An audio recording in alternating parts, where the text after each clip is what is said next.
ମା ଆମେ ଆଲୋଚନା କରୁଛନ୍ତି ମାତୃ ରଚନାବଳୀ ଭାଗ 10। ଆଜି ପଢିବା ଜ୍ଞାନ 111 112 ଜ୍ଞାନ 111 ଓ 112। ପ୍ରଭୁ ଲେଖୁଛନ୍ତି, ଜ୍ଞାନ ହେଉଛି କିଛି କୃତିତ୍ୱ ହାସଲ କରିଥିବା ପିଲାଟିଏ। କାରଣ ଯେତେବେଳେ ତାହା କିଛି ପାଇଯାଏ, ସେତେବେଳେ ସିଏ ରାସ୍ତାକୁ ବାହାରି ଏଡେ ବଡ ଚିତ୍କାର ଓ ନିନାଦ କରି ତାହାକୁ କହି କହି ଦୌଡ଼ିବାରେ ଲାଗେ। ପ୍ରଜ୍ଞା ଅର୍ଥାତ୍ ଯଥାର୍ଥ ଜ୍ଞାନ ଆପଣାର କୃତିତ୍ୱ ଗୁଡ଼ିକୁ ଦୀର୍ଘକାଳ ଲାଗି ଏକ ମନନମୟ ଓ ଶକ୍ତିଶାଳୀ ନୀରବତା ମଧ୍ୟରେ ହିଁ ଲୁକ୍କାୟିତ କରି ରଖିଥାଏ। ଜ୍ଞାନ 112।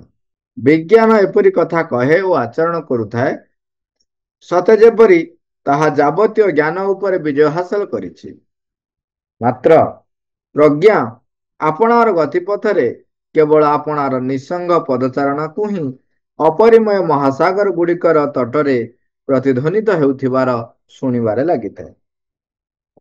ଜ୍ଞାନ 111 ଜ୍ଞାନ 112ରେ ପ୍ରଭୁ ଜ୍ଞାନ ଓ ପ୍ରଜ୍ଞା ଭିତରେ ଏକ ମୌଳିକ ପାର୍ଥକ୍ୟ ଗୋଟି କହୁଛନ୍ତି। ଜଣେ ଯେତେବେଳେ ଜ୍ଞାନ ହାସଲ କରେ, ସେତେବେଳେ ସିଏ ବାହାରେ ଦେଖେଇ ହେବା ପାଇଁ ଚେଷ୍ଟା କରେ। ସେଟା ବଢିଆ ଭାବରେ ଲେଖୁଛନ୍ତି ଯେ ସେ ରାସ୍ତାକୁ ବାହାରି ଏଡେ ବଡ ଚିତ୍କାର ଓ ନିନାଦ କରି ତାହାକୁ କହି କହି ଦୌଡ଼ିବାରେ ଲାଗେ। କିନ୍ତୁ ପ୍ରଜ୍ଞାର ଯିଏ ଅଧିକାରୀ ହେଇଥାନ୍ତି, ସିଏ ଯାହା ପ୍ରାପ୍ତ କରିଥାନ୍ତି ତାକୁ ନୀରବତା ମଧ୍ୟରେ ଲୁକ୍କାୟିତ କରି ରଖିଥାନ୍ତି ଏବଂ ସିଏ ଶକ୍ତିଶାଳୀ ହେଲେ ମଧ୍ୟ ତାକୁ ସେ ସେଇ ନୀରବତା ମଧ୍ୟରେ ରଖେ। ମା ଆଲୋଚନାରେ ଆରମ୍ଭ କରୁଛନ୍ତି। ମା କହୁଛନ୍ତି, ନୀରବତା, ହଁ, ମାତ୍ର ନୀରବତା ବିଷୟରେ କହିବା ଅପେକ୍ଷା ତାହାକୁ ନିଜ ଜୀବନରେ ଅଭ୍ୟାସ କରିବା ହିଁ ଅଧିକ ଭଲ। ମା ଆରମ୍ଭ କରୁଛନ୍ତି ନୀରବତାକୁ ନେଇକିରି। ମା କହୁଛନ୍ତି ନୀରବତା ବିଷୟରେ କଥା କହିଲେ ଅପେକ୍ଷା ତାକୁ ନିଜ ଜୀବନରେ ଅଭ୍ୟାସ କରିବାଟା ଅଧିକ ଭଲ। ନୀରବତା କଣ, କେମିତି, ତାକୁ କେବଳ ଶୁଣିଲେ ବା କଥାରେ କହିଲେ କିଛି ଯେତିକି ଯାହା ମିଳିବ, ତାଠୁ ଭଲ ହବ ତାକୁ ଅଭ୍ୟାସ କରିବ। ଆଉ କହୁଛନ୍ତି, ମୋର ଏକ ଅନୁଭବ ହୋଇଥିଲା, ଆମେ ଯାହା ଶିକ୍ଷା କଲୁ ତାହାକୁ ସଙ୍ଗେ ସଙ୍ଗେ ପ୍ରଚାର କରିବା ଲାଗି ଏବଂ କାମରେ ଲଗାଇବା ଲାଗି ଇଚ୍ଛା କରିବା ଏବଂ ଅନ୍ୟ ପକ୍ଷରେ ଏପରି ଏକ ଉଚ୍ଚତର ଜ୍ଞାନର ସଂସ୍ପର୍ଶ ଲାଭ କରିବା, ଯେଉଁଠାରେ କି ଉପନୀତ ହୋଇ ମନୁଷ୍ୟ ଯଥାସମ୍ଭବ ଅଧିକ ସ୍ଥିର ହୋଇ ଆସେ, ଯେପରିକି ତାହା ଆପଣାକୁ ଫଳପ୍ରଦ କରି ଆମ ଜୀବନରେ କୌଣସି ନା କୌଣସି ରୂପାନ୍ତର ଘଟାଇ ପାରିବ। ଏହି ଦୁଇଟି ମଧ୍ୟରେ ରହିଥିବା ପାର୍ଥକ୍ୟ ବିଷୟରେ ମୋର ଏକ ଅନୁଭବ ହୋଇଥିଲା। ପ୍ରକୃତରେ ଏକ ଜୀବନ୍ତ ଅନୁଭବ ହୋଇଥିଲା। ପୁରା ଅଧେ ଦିନ ଏହି ଜୀବନ୍ତ ଅନୁଭବ ହୋଇଥିଲା। ମାତ୍ର ବର୍ତ୍ତମାନ ତାହା ମୋତେ ଭାରି ପୁରାତନ ପରି ମନେ ହେଉଛି। ଅନେକ ପଛରେ ରହିଥିବା ଏକ ପୁରାତନ କଥା ପରି ମନେ ହେଉଛି। ମା ଆରମ୍ଭରେ କହୁଛନ୍ତି, ଯେତେବେଳେ ଆମେ ଯେତେ ଅଧିକରୁ ଅଧିକ ଉଚ୍ଚତର ଜ୍ଞାନର ସଂସ୍ପର୍ଶ ଲାଭ କରିବା, ସେତେ ଅଧିକରୁ ଅଧିକ ଆମେ ନୀରବ ହେଇଯିବା ଏବଂ ସେ ଯୋଉ ଜୀବନ୍ତ ଅନୁଭବ, ମା କହୁଛନ୍ତି ଏଇଟା ପୁରା ଅଧେ ଦିନ ତାଙ୍କ ପାଖରେ ରହିଥିଲା ଏବଂ ଉଚ୍ଚତର ଜ୍ଞାନ ପ୍ରାପ୍ତ ହେଲା ପରେ ଯୋଉ ଉଚ୍ଚତର ଜ୍ଞାନ ଆମ ଭିତରେ ସାମର୍ଥ୍ୟ ଆଣି ରଖେ, ସାମର୍ଥ୍ୟ ଦିଏ, ଯେ କି ଆମ ଜୀବନରେ କୌଣସି ନା କୌଣସି ରୂପାନ୍ତର ସେ ଘଟାଇ ପାରିବାର ସାମର୍ଥ୍ୟ ରଖିଥାଏ। ଏବଂ ଆର ପଟରେ ଯେ ଅଳ୍ପ କିଛି ଜ୍ଞାନ ଯୋଉମାନେ କିଛି ପ୍ରାପ୍ତ କରନ୍ତି, ସେମାନେ ସାଙ୍ଗେ ସାଙ୍ଗେ କିପରି ପ୍ରଚାର କରିବାରେ ଲାଗିଯାଆନ୍ତି ଏବଂ କାମରେ ଲଗେଇବା ପାଇଁ ଇଚ୍ଛା କରି ସେଥିରେ ମଜି ଯାଆନ୍ତି। ଏ ଦୁଇଟି ଭିତରେ ଯୋଉ ପାର୍ଥକ୍ୟ, ମା ତାକୁ ସମ୍ପୂର୍ଣ୍ଣ ଭାବରେ ଅନୁଭବ କଲେ ଏବଂ ତାପରେ କହୁଛନ୍ତି, ଏବେ ମତେ ସେଗୁଡାକ ବହୁତ ପୁରାତନ ଲାଗୁଛି। ତାମାନେ ବର୍ତ୍ତମାନ ଆହୁରି ଆହୁରି ଅଧିକରୁ ଅଧିକ ଏତେ ଆଗକୁ ଆଗକୁ ଆମେ ଯିବା। ଯୋଉ ମୁହୂର୍ତ୍ତରେ ଯେତେବେଳେ ଆମକୁ ଯୋଉଟା ଲାଗୁଥିଲା ଏଇଟା ହଉଛି ସବୁଠାରୁ ବହୁତ ସର୍ବଶ୍ରେଷ୍ଠ, ବିଶାଳ, ଇତ୍ୟାଦି ଇତ୍ୟାଦି, ଯାହା ଆମକୁ ଲାଗୁଥିଲା ସବୁଠାରୁ ଅଧିକ, ତାର ପୁଣି ଆଉ ଟିକେ ଆଗକୁ ଗଲେ ସେଗୁଡାକ ଲାଗିବ ଯେପରି ହଁ ଥିଲା, କିଛି ଥିଲା ଏଇଭଳି ଭାବରେ ଲାଗିବ। ଆମେ ଯେତେବେଳେ ପ୍ରଥମେ ପାଠ ଆରମ୍ଭ କରୁଛୁ, ସେତେବେଳେ ଆମ ପାଇଁ ରାଇମ୍ସ ହଉ, ପଣିକିଆ ହଉ, ସେତେବେଳେ ବହୁତ ବଡ ବଡ କଥା। ଯଦି ପଣିକିଆ ହେଇଗଲା, ଗୀତ ହେଇଗଲା, ବହୁତ ଖୁସି ଲାଗେ। ତାପରେ ଧୀରେ ଧୀରେ ବଡ ହେଇଗଲେ ଦେଖିବେ ସେଗୁଡାକ ଆମକୁ ଛୋଟ ଭଳି ଲାଗେ। ଯେପରି ସେଦିନ ଆମେ ସେ ଯୋଉ କାହାଣୀଟି ଶୁଣୁଥିଲେ, ପ୍ରଥମେ ଯେତେବେଳେ ସେ ଚନ୍ଦନ କାଠର ଜଙ୍ଗଲଟିଏ ପାଇଲା, ସେତିକିରେ ଯଦି ସେ ସନ୍ତୁଷ୍ଟ ହୋଇ ରହିଯାଇଥାନ୍ତା, ତେବେ ତା ଆଗକୁ ଯଦି ନ ଯାଇଥାନ୍ତା, ସେଇଠି ହିଁ ସେ ଭାବିଥାନ୍ତା କାଠ ସବୁଦିନ ନଉଛି, ତ ଚନ୍ଦନ କାଠ ମହାର୍ଘ୍ୟ ପାଇଗଲା। କିନ୍ତୁ ସେତିକିରେ ସେ ସୀମିତ ରହିନି। ଯେତେବେଳେ ଆଗକୁ ଯାଇଛନ୍ତି, ତାପରେ ତମ୍ବା, ତାପରେ ରୂପାର ଖଣି, ତାପରେ ସୁନାର ଖଣି, ତାପରେ ହୀରା ଲୀଳା ମୋତି ମାଣିକ୍ୟର ଖଣି, ତାପରେ ଆହୁରି ଆଗକୁ ଗଲାକୁ ପରମ ଆନନ୍ଦ ପରମ ସଚିଦାନନ୍ଦ ପରମ ପ୍ରଭୁଙ୍କ ସହିତ ଏକାତ୍ମ ହେବାର ଯୋଉ ସୌଭାଗ୍ୟ ଅର୍ଜନ ସେ କରିଛନ୍ତି, ତାପରେ ସେ ଯୋଉ ପାଇଛନ୍ତି, ଯିଏକି ଆଠାରୁ କେତେ କେତେ କେତେ କେତେ ଗୁଣାରେ ଉଚ୍ଚତର, କେତେ ମହତ୍ତର, ତାହା ସେ ଅନୁଭବ କରିପାରିଛନ୍ତି। ତେଣୁ ଅଗ୍ରଗତି ପାଇଁ ଆମ ଭିତରେ ସବୁବେଳେ ଗୋଟେ ନିରନ୍ତର ଅଭିପ୍ସା ରହିବା ଆବଶ୍ୟକ।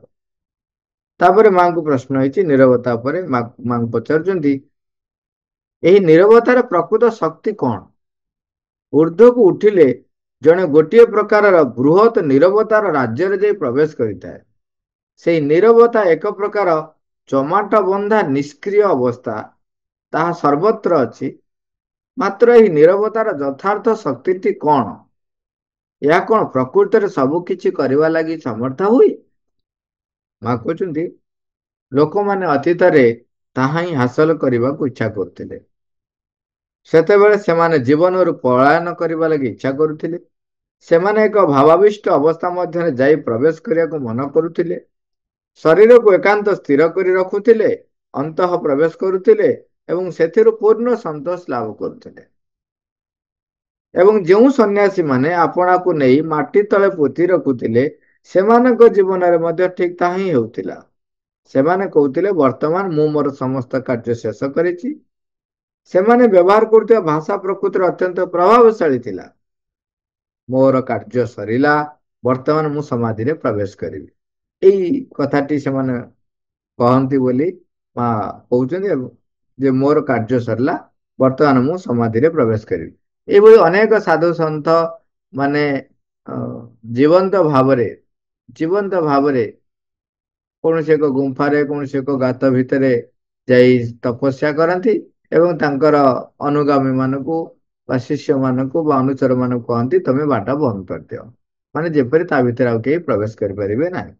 এই ପ୍ରକାର ଅନେକ ସାଧୁ ସନ୍ଥ ରହିଛନ୍ତି ଏବଂ ଅନେକ ବର୍ଷ ପର୍ଯ୍ୟନ୍ତ ଲୋକମାନେ ତା ଭିତରେ ତାଙ୍କର ଯୋଉ ନାମ ଜପ ହଉ ବା ଉଚ୍ଚାରଣ ମାନେ ଆବାହନ କରିବା ହଉ, ତା ଶୁଣି ଆସନ୍ତି ଏବଂ ତାର ପ୍ରଭାବରେ ସେତକ ଅଞ୍ଚଳ ଏକ ଶାନ୍ତିର ବାତାବରଣ ଖେଳି ଯାଇଥାଏ। এই ପ୍ରକାର ଅନେକ ଅନୁଭବ ହେଇଛି ଏବଂ ବର୍ଣ୍ଣନା ମଧ୍ୟ ରହିଛି। ତେଣୁ ଅତୀତରେ ସମସ୍ତେ ଏଇ ସେ ଯୋଉ ନୀରବତା ଭିତରେ ଯୋଉ ରହିଛି ଆନନ୍ଦ, ଯୋଉ ଶକ୍ତି, ତାକୁ ପାଇବା ପାଇଁ ବା ସେଇ ଅବସ୍ଥାରେ ଯାଇ ପହଞ୍ଚିବା ପାଇଁ ସମସ୍ତେ ଚେଷ୍ଟା କରୁଥିଲେ।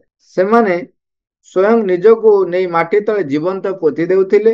ସେମାନେ କୌଣସି ଏକ ପ୍ରକୋଷ୍ଠ ବା ସେହିପରି ଏକ ସ୍ଥାନରେ ଯାଇ ପ୍ରବେଶ କରୁଥିଲେ। ତାପରେ ତାହାକୁ ବାହାରୁ ବନ୍ଦ କରି ଦିଆଯାଉଥିଲା ଓ ଏହିପରି ଭାବରେ ସବୁ କିଛିର ଅବସାନ ହେଉଥିଲା ଏବଂ ସେଇ କ୍ଷେତ୍ରରେ ତାହା ହିଁ ଘଟୁଥିଲା। ସେମାନେ ସମାଧିସ୍ଥ ହୋଇ ରହୁଥିଲେ ଏବଂ ତାହାର କିଛି ସମୟ ପରେ ପ୍ରାୟ ଅବଶ୍ୟମ୍ଭାବୀ ଭାବରେ ସେମାନଙ୍କର ଶରୀରର ବିଲୟନ ଘଟୁଥିଲା ଓ ସେମାନେ ପୂର୍ଣ୍ଣ ଶାନ୍ତି ମଧ୍ୟରେ ପ୍ରବେଶ କରୁଥିଲେ। ଏ ପ୍ରକାର ଘଟଣା ଘଟୁଥିଲା। ମା କହୁଛନ୍ତି, ମାତ୍ର ସେଇ ନୀରବତାର ଏଇ ଏକ ଶକ୍ତି ରହିଛି ବୋଲି ଶ୍ରୀଅରବିନ୍ଦ ମଧ୍ୟ କହିଛନ୍ତି। ହଁ, ଏକ ଶକ୍ତି ଅବଶ୍ୟ ରହିଛି। ପଚରା ହେଉଛି ଯେ ଏହା ପ୍ରକୃତରେ କିପରି ଶକ୍ତିଶାଳୀ। ମୁଁ ସେଇ କଥାଟିକୁ ହିଁ ଜାଣିବାକୁ ଇଚ୍ଛା କରୁଛି। କାରଣ ସେତେବେଳେ ଏହିପରି ଏକ ଅନୁଭବ ହୋଇଥାଏ ଯେ ଆମେ ସେଇ ସ୍ଥିତିରେ ଅନନ୍ତ କାଳ ଲାଗି ମଧ୍ୟ ଅବସ୍ଥିତ ରହିପାରନ୍ତେ। ମା କହୁଛି ଅନନ୍ତ କାଳ ନୁହେଁ, ଶାଶ୍ୱତ କାଳ। ଅନନ୍ତ କାଳ ହେଲେ ବି ଯେମିତି ସୀମିତ ଭଳି ଲାଗୁଛି, ତାଠାରୁ ଆହୁରି ଉର୍ଦ୍ଧ୍ୱ ଶବ୍ଦଟି ବ୍ୟବହାର କଲା ଭଳି କହୁଛନ୍ତି ମା ଯେ ଅନନ୍ତ କାଳ ନୁହେଁ, ଶାଶ୍ୱତ କାଳ, ମାନେ ସବୁଦିନ ପାଇଁ ତା ଭିତରେ ତୁମେ ରହିପାରିବ। ସେଇ ସ୍ଥିତିରେ ଆଦୌ କୌଣସି ପରିବର୍ତ୍ତନ ଘଟନ୍ତା ନାହିଁ। ନା, ମା କହୁଛି ନା, କାରଣ ଏଥିରେ କୌଣସି ଅଭିବ୍ୟକ୍ତି ନଥାଏ। ଜଣେ ଯେତେବେଳେ ଅ ସେଇ ସ୍ଥିତିରେ ରହିଯାଏ, ସେତେବେଳେ ବାହାରେ ଆଉ ପରିପ୍ରକାଶ କଣ ହେଇପାରିବ? ଭଗବାନ ଯୋଉ ସୃଷ୍ଟି କରିଛନ୍ତି, ସେ ସୃଷ୍ଟିର ଯୋଉ ଧାରା ସେ ଆସି ପହଞ୍ଚିଛି ଯୋଉ ଜାଗାରେ, ତାଠୁ ପୁଣି ଆଗକୁ ଯିବ, ଅଗ୍ରଗତି ଚାଲିଥିବ, ସେଇ ଧାରାଟି ତ ସେଠି ଠପ୍ ହେଇଯିବ। ନା, କାରଣ ଏଥିରେ କୌଣସି ଅଭିବ୍ୟକ୍ତି ନଥାଏ, ତାହା ଅଭିବ୍ୟକ୍ତିର ବାହାରେ ରହିଥାଏ। ମାତ୍ର ଶ୍ରୀଅରବିନ୍ଦ ଇଚ୍ଛା କରୁଛନ୍ତି ଯେ ଆମେ ତାହାକୁ ଏଠାକୁ ମଧ୍ୟ ଅବତୀର୍ଣ୍ଣ କରାଇ ଆଣିବା। ତାହା ହିଁ ବଡ ଅସୁବିଧାର କଥା। ଏବଂ ସେଥିଲାଗି ଆମକୁ ଏକ ଦୁର୍ବଳତା ଏବଂ ଏକ ଆପାତ ମୂଢତାକୁ ମଧ୍ୟ ସ୍ୱୀକାର କରିନେବାକୁ ହେବ। ସବୁ କିଛି ସ୍ୱୀକାର କରିନେବାକୁ ପଡିବ। ଏବଂ 5 କୋଟିରେ ଜଣେ ମନୁଷ୍ୟର ମଧ୍ୟ ସେ କଥା କରିବା ଲାଗି ସାହସ ନଥାଏ।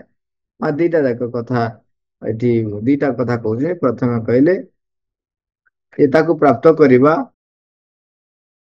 ବହୁତ ଅସୁବିଧାର କଥା, ଏବଂ ଆମେ କଣ କରୁ, ଆମର ଯୋଉ ଦୁର୍ବଳତା ଏବଂ ଆମର ଏଇ ଯୋଉ ମୂଢତା, ତା ଉପରେ ଏତେ ଆସ୍ଥା ପ୍ରକଟ କରିଥାଉ ଯେ ଆମେ ତାରି କଥା ଶୁଣୁ ତାକୁ ସ୍ୱୀକାର କରିନେଇଥାଉ।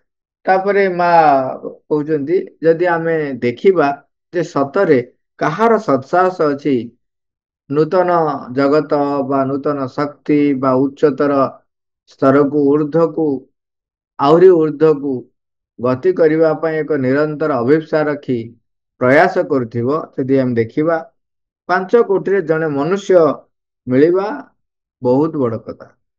ଜଣେ ମନୁଷ୍ୟର ମଧ୍ୟ ସେ କଥା କରିବା ଲାଗି ସାହସ ନଥାଏ ମାକୁ। ତେଣୁ ଲୋକ ସାଧାରଣତଃ ସେତେବେଳେ ବି ଯଦି ଆଉ ଗୋଟେ ଆଙ୍ଗଲ ଦେଖାଯାଏ, ସେତେବେଳେ ଲୋକମାନେ ଏତେ ବିଷୟ ଆସକ୍ତି ଭିତରେ ବୁଡି ରହିଥିଲେ ଯେ ତା ଭିତରୁ ବାହାର କରିବା ପାଇଁ ସତେ ଯେପରି ଗୋଟେ ଏକ୍ସଟ୍ରିମ ଝଟକାଟିଏ ଦରକାର ହୁଏ, ସେଭଳି ଭାବରେ ତାଙ୍କ ଭିତରେ ଯୋଉ ବାନ୍ଧି ହେଇକି ରହିଥାଏ ଏଇ ସଂସାର ପ୍ରତି, ଏଇ ଆସକ୍ତି, ଯୋଉ ପ୍ରବୃତ୍ତି ଆମର ନିମ୍ନ ପ୍ରବୃତ୍ତି ସବୁ ରହିଛି, ତା ପ୍ରତି ଯୋଉ ବାନ୍ଧି ହେଇକି ରହିଥାଏ, ତା ଭିତରୁ ବାହାରିବା ପାଇଁ ଗୋଟେ ଶକ୍ତ ଧକ୍କା ଦରକାର ପଡେ। ଆଉ ସେଥିରୁ ବହୁତ କମ ଲୋକ ତାଙ୍କ ସାହସ ଥାଏ। ମାର ତ ଲେଖୁଛନ୍ତି ଏଠି 5 କୋଟିରୁ ଜଣେ ମନୁଷ୍ୟ ମଧ୍ୟରେ ସାହସ ନଥାଏ ସେଥିରୁ ବାହାରି ଆସିବା ପାଇଁ। ହଁ, ଯାହା ଚାଲିଛି ସେଇଥିରେ ସମସ୍ତେ ଖୁସି ଥାଏ। ପଳାୟନର ଲକ୍ଷ ଲକ୍ଷ ବାଟ ରହିଛି, ମାତ୍ର ରହିବା ସକାଶେ କେବଳ ଗୋଟିଏ ବାଟ। ସେଥିଲାଗି ଯଥାର୍ଥ ସାହସ ଓ ସହିଷ୍ଣୁତା ଆବଶ୍ୟକ। ଦୁର୍ବଳତା, ଅସହାୟତା, ଅଜ୍ଞାନ, ଏପରିକି ପରମ ସତ୍ୟକୁ ସତେଅବା ଅସ୍ୱୀକାର କରିବାର ଏକ ପ୍ରତୀତିର ମଧ୍ୟ ଯାବତୀୟ ଆବିର୍ଭାବକୁ ସ୍ୱୀକାର କରି ନେଇ ପାରିବାର ସାହସ ଓ ସହିଷ୍ଣୁତା ଆବଶ୍ୟକ। ମାତ୍ର ଯଦି ଜଣେ ତାହାକୁ ସ୍ୱୀକାର କରି ନେଇ ନପାରେ, ତେବେ ତାହା କଦାପି ବଦଳି ଯିବ ନାହିଁ। ଯେଉଁମାନେ ମହାନ ଜ୍ଞାନୀ, ଶକ୍ତି ସମ୍ପନ୍ନ ଓ ସେହିପରି ଆଉ ଯାବତୀୟ ସବୁ କିଛି ହୋଇ ରହିବାକୁ ଚାହୁଁଛନ୍ତି, ସେମାନେ ସେଇଠି ସେଇ ଊର୍ଦ୍ଧ୍ୱରେ ରହିଥାନ୍ତୁ। ସେମାନେ ଏଇ ପୃଥିବୀ ସକାଶେ ଆଦୌ କିଛି କରିପାରିବେ ନାହିଁ। ସେତେବେଳେ ରୂପାନ୍ତର ପାଇଁ ଅଧିମାନ ଶକ୍ତି ତ ଅବତରଣ କରିନଥିଲା। କେବଳ ଚେଷ୍ଟା ହଉଛି ଶାରୀରିକ ପରିଶ୍ରମରେ ଏବଂ ମାନସିକ ଭାବରେ ଯାହାବି କିଛି ପରିଶ୍ରମ କରୁଥିଲେ, ତାହା ଥିଲା କେବଳ ଏକ ସୀମିତ ଅଭିଜ୍ଞତା ହାସଲ କରିବା ପାଇଁ। ତେଣୁ ସେତେବେଳେ କଣ କହୁଛନ୍ତି, ମା କହୁଛନ୍ତି ଯେ ସେଥିଲାଗି ଯଥାର୍ଥ ସାହସ ଦରକାର ହୁଏ, ସହିଷ୍ଣୁତା ଆବଶ୍ୟକ ହବ, ଏବଂ ଦୁର୍ବଳତା, ଅସହାୟତା, ଅଜ୍ଞାନ ଆ ଉପରେ ଯେ ପରମ ସତ୍ୟ ବିଜୟ ହାସଲ କରିବେ, ତାକୁ ସ୍ୱୀକାର କରିବା ପାଇଁ ମଧ୍ୟ ନିଜ ଭିତରେ ଆମର ଏକ ଦୃଢ ନିଶ୍ଚୟତା ବୋଧ ରହିବା ଆବଶ୍ୟକ। ସେଥିପାଇଁ କହୁଛନ୍ତି ଯଦି ଜଣେ ତାହାକୁ ସ୍ୱୀକାର କରି ନେଇପାରେ, ତେବେ ତାହା କଦାପି ବଦଳି ଯିବ ନାହିଁ। ଏବଂ ଏହି ବୋଧହୀନ ଅବସ୍ଥା ହେଉଛି ଏକ ଅତ୍ୟନ୍ତ କ୍ଷୁଦ୍ର ବିଷୟ, ପ୍ରକୃତରେ ଗୋଟିଏ ଅତ୍ୟନ୍ତ କ୍ଷୁଦ୍ର ଜିନିଷ, କାରଣ ଆମର ଚେତନା ଏପରି ଏକ ଉପାଦାନ ରୂପେ ତିଆରି ହୋଇଛି ଯେ ତାହା ତଦ୍ୱାରା ଏତେ ଟିକିଏ ପରିମାଣରେ ବି ପ୍ରଭାବିତ ହୁଏ ନାହିଁ। ମାତ୍ର ଏହା ହେଉଛି ଏକ ସମଗ୍ର ଏବଂ ସମ୍ପୂର୍ଣ୍ଣ ବୋଧରହିତ ଅବସ୍ଥା। ଅର୍ଥାତ୍ ଜଣେ ବ୍ୟକ୍ତି କିଛି କରୁଛି ବୋଲି ଅପମାନିତ ହେଉଥିବ ଏବଂ ସମସ୍ତଙ୍କର ତିରସ୍କାର ବି ପାଉଥିବ, କାରଣ ସେମାନଙ୍କ ଦୃଷ୍ଟିରେ ଏହି ପୃଥିବୀର ସବୁ ବଡ଼ ବଡ଼ ମନୀଷୀଙ୍କର ଦୃଷ୍ଟିରେ ସେହି ବ୍ୟକ୍ତି ତାହାର ଦିବ୍ୟତାକୁ ହରାଇ ବସିଛି, ଯାହାକୁ ଆମେ ପାପୀ ଇତ୍ୟାଦି ଇତ୍ୟାଦି କହୁ। ତେଣୁ ଏଠି ଲେଖୁଛନ୍ତି ଯେ ସେମାନେ ତାହାର ଦିବ୍ୟତାକୁ ହରାଇ ବସୁଛନ୍ତି। ସେମାନେ କଥାଟିକୁ ଆଦୌ ସେପରି ଭାବରେ ନିଅନ୍ତି ନାହିଁ। ସେମାନେ କହନ୍ତି, କଣ ହେଲା, ତୁମର ଏଇ ଦିବ୍ୟ ଚେତନା ରହିଛି ବୋଲି ତୁମେ ଦାବି କରୁଛ। ମାତ୍ର ପ୍ରତ୍ୟେକ ବ୍ୟକ୍ତି ପ୍ରତ୍ୟେକ ପରିସ୍ଥିତିରେ କ୍ଷେତ୍ରରେ ଠିକ ଏହି କଥାର ସମ୍ମୁଖୀନ ହେବାକୁ ପଡିଥାଏ। ମଝିରେ ହୁଏତ ଜଣେ ନା ଜଣେ ବ୍ୟକ୍ତି ସାମୟିକ ଭାବରେ ଏକ ଉଦ୍ଭାସର ଉପଲବ୍ଧି କରିଥାଏ, ମାତ୍ର ତା ଅଧିକାଂଶରେ ଏକ ବ୍ୟତିକ୍ରମ ଭାବରେ ହିଁ ଘଟେ। ମାତ୍ର ଅନ୍ୟ ପକ୍ଷରେ ତେବେ ଠିକ ଅଛି, ତୁମର ଯେଉଁ ଶକ୍ତି ଅଛି ସେଇ ଶକ୍ତିକୁ ଦେଖାଅ, ଏଇ କଥାଟି ସର୍ବତ୍ର ସର୍ବଦା ଘଟିଥାଏ। ଏଇ ପାରାଗ୍ରାଫଟି ଆମେ ଆସନ୍ତାକାଲି ଆଉଥରେ ଆଲୋଚନା କରିକି ତାପରେ ଆଗକୁ ଯିବା। ହଁ, ଥ୍ୟାଙ୍କ ୟୁ ଅଲ୍।